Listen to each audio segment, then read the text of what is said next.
Greetings from Italia, I'm Lord Bones and this is DriftMoon IMO. DriftMoon is a top-down RPG released in February last year and made it through the Steam Greenlight on the 3rd. It's 8.5 hours long and is about average of pretty much everything it does.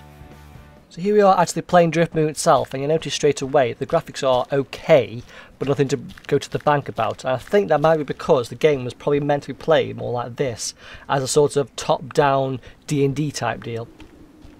Now the environments are rather large and there is an incentive to look around because you have crafting, which if I go into the bag I'll probably be able to craft some potions, possibly, to be able to craft a bow and arrow with. Basically what happens is it will take out your items, craft it on there, and there you go. So there is an incentive to look around the actual environments, and the environments are actually pretty large. Now the entire story is told via just text on the screen when you talk to people in general. So there are just pages and pages of text throughout this entire game, and as you can see from the bottom bar, most of the game is taken up using this. I'm going to see if I can go and get some combat up here. Now the combat is okay, however you do end up losing and gaining different AI followers, like these two guys following me now. So you never quite know whether you're strong enough or you need to train up more, which is a sort of a downside when you get later on in the game and you need to become much more stronger. Might be some items on here. There's a chest over here. I'll rob this chest. Coins. Okay.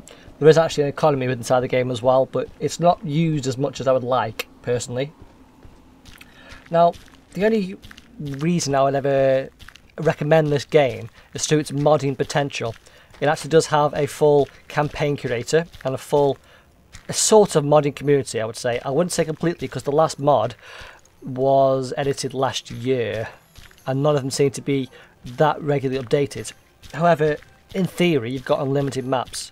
Now this part over here, I've already completed this bit obviously, and it's a pain in the backside, so I'm going to skip this bit for you and come back with the combat.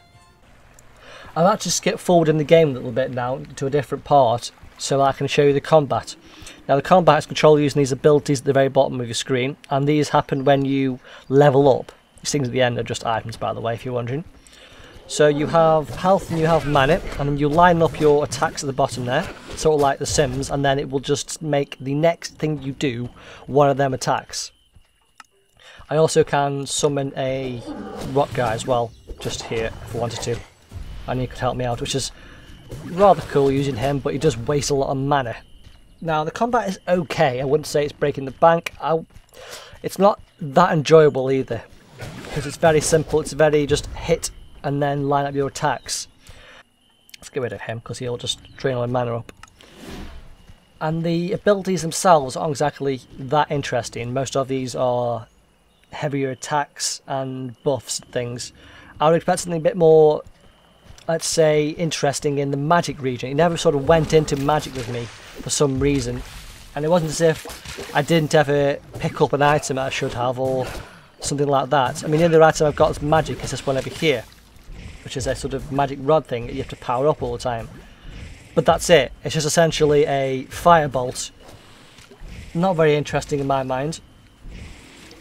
Now, when I was playing this game, about 4 hours in, I started to look from the outside as to whether or not I could recommend this game, and I don't think I could at its current price tag. Maybe in a sale, but not its current price tag, unless you want, let's say, a tabletop D&D, sort of like this. Like if you really like Roll20 or one of them kind of programs, this is definitely an alright single player version of that. I would pick this up on sale if you want experience very much like tabletop D&D, and only if you want to read a lot. DriftMoon is on sale for $14.99 or £11.99 or €14.99. See you next one. Goodbye.